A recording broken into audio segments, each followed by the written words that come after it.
நமசிவாயம் வாழ்க, நாதன்தாள் வாழ்க. ஆஸ்ட்ரோ ரகசியங்கள் யூடியூப் நேயர்கள் அனைவருக்கும் இனிய வணக்கம். வாழ்க வளமுடன். நான் உங்கள் ஜோதிடர் விஷால் விவர்தன் பேசுகிறேங்க. நம்முடைய ஆஸ்ட்ரோ ரகசியங்கள் யூடியூப் சேனலில் நிறைய ஜோதிட தகவல்களை தொடர்ச்சியாக கொடுத்து வந்துட்டே இருக்கிறேன். அதை பார்த்து பயன்பெறுங்க. இதே போல் கடவுள் அனுகிரகம் அப்படிங்கிற யூடியூப் சேனல்லையும் ஒரு 700க்கும் மேற்பட்ட ஜோதிட வீடியோக்களை தொடர்ச்சியாக கொடுத்து வந்துட்டே இருக்கிறாங்க. அதையும் பார்த்து பயன்பெறுங்க. என்னிடம் ஜாதகம் பார்க்க ஸ்க்ரீனில் தெரியக்கூடிய நம்பர் மூலமாக வாட்ஸ்அப் மூலமாக ஆன்லைன் மூலமாக ஜாதகம் அனுப்பி ஜாதகம் பார்க்கலாங்க.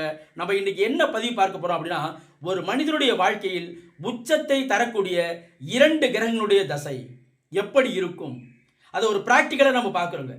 கடந்து வந்த காலங்கள் 1967 முதல் பல அரசியல் தலைவர்களுக்கு இந்த கிரகத்தினுடைய தசைகள் தான் உச்சத்தை அளித்திருக்கின்றது. உச்சம் என்கின்ற முதலமைச்சர் பதவியை அலங்கரிக்க வைத்திருக்கின்றது என்று சொல்லலாங்க. அந்த அடிப்படையில் பார்க்கும்போது 1967ஆம் ஆண்டு டாக்டர் கலைஞர் ஐயா அவர்களுடைய ஜாதகத்தில் ஆரம்பித்த சனி பகவானுடைய தசை உச்ச பதவி என்கின்ற முதலமைச்சர் பதவியை கொடுத்து ஒரு உச்சத்திற்கான தொடக்கத்தை ஏற்படுத்தியது என்று சொல்லலாங்க. டாக்டர் கலைஞர் ஐயா அவருடைய ஜாதகத்தை பொறுத்த வரைக்கும் பார்க்கும்போது கடக லக்னம் 4ஆம் இடத்திலே சனி பகவான் உச்சமாயி வக்ரமாயி தனித்த புதனின் பார்வை பெற்றிருப்பார்.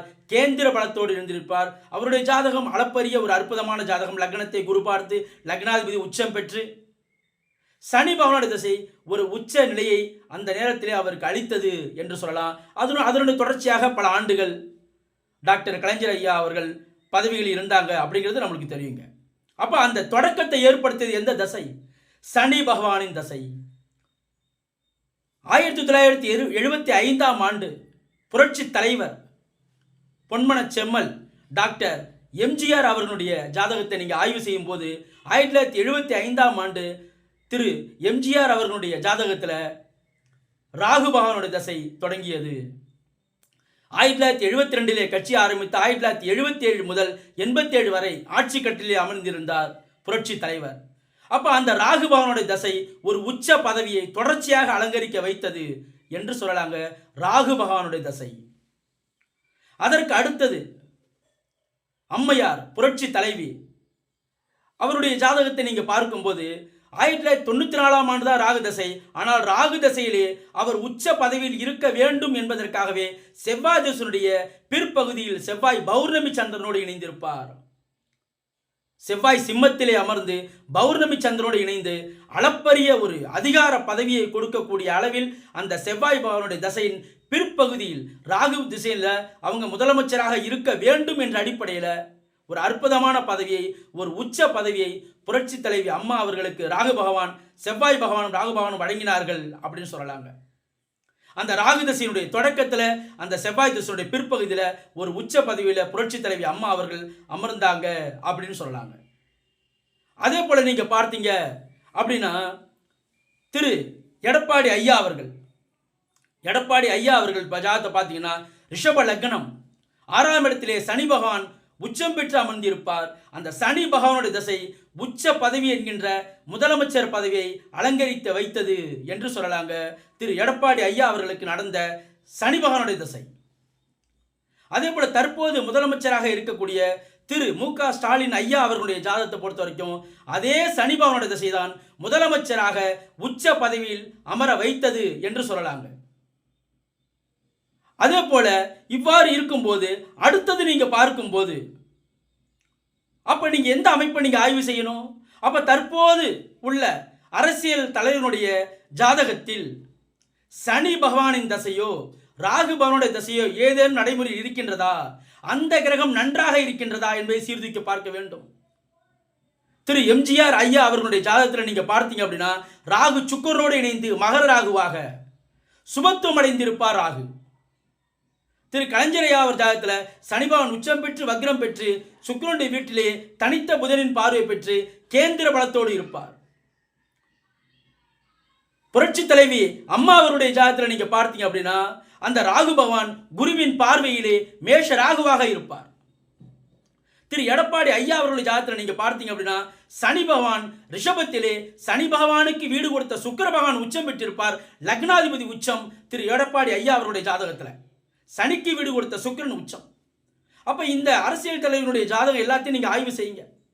அதே போல சனி பகவானுடைய திசையோ ராகு பகவானுடைய திசையோ நடைமுறையில் வரக்கூடிய இப்போது நடந்து கொண்டிருக்கின்ற அரசியல் தலைவர் என்று சொன்னால் திரு உதயநிதி ஸ்டாலின் ஐயா அவருடைய ஜாதகம். திரு உதயநிதி ஸ்டாலின் ஐயா அவர் ஜாதகத்தில் தற்போது சனி பகவானுடைய திசையானது நடந்து கொண்டிருக்கின்றது.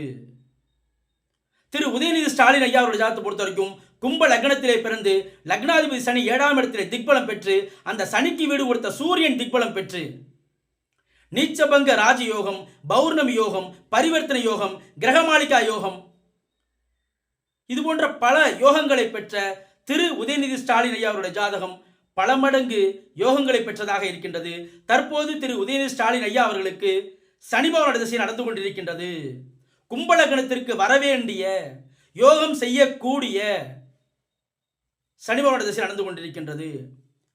மற்ற அரசியல் தலைவர்கள் நம்ம பார்க்கும்போது திரு அண்ணாமலை ஐயா அவருடைய ஜாதகத்தில் தற்போது நடக்கக்கூடிய தசை சுக்கிர பகவானுடைய திசை, அடுத்த சூரிய பகவானுடைய திசை. திரு விஜய் அவருடைய ஜாதகத்தில் தற்போது நடக்கக்கூடிய திசை சுக்கிர பகவானுடைய திசை.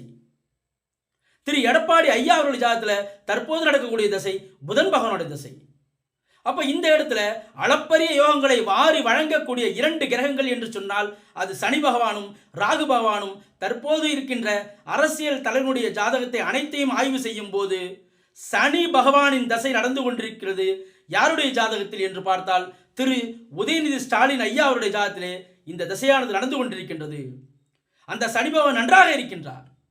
சனி பகவான் திக்பலமாக இருக்கின்றார். அவருக்கு வீடு கொடுத்த சூரியன் திக்பலமாக இருக்கின்றார்.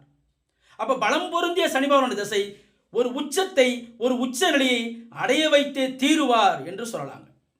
அப்ப அது போன்ற அமைப்பு இருக்கு. அப்ப இது அனைத்துமே ஜாதகத்தின் அடிப்படையில் மட்டுமே சொல்லப்படுது. ஜாதகத்தை நாம் ஆய்வு செய்கின்றோம்.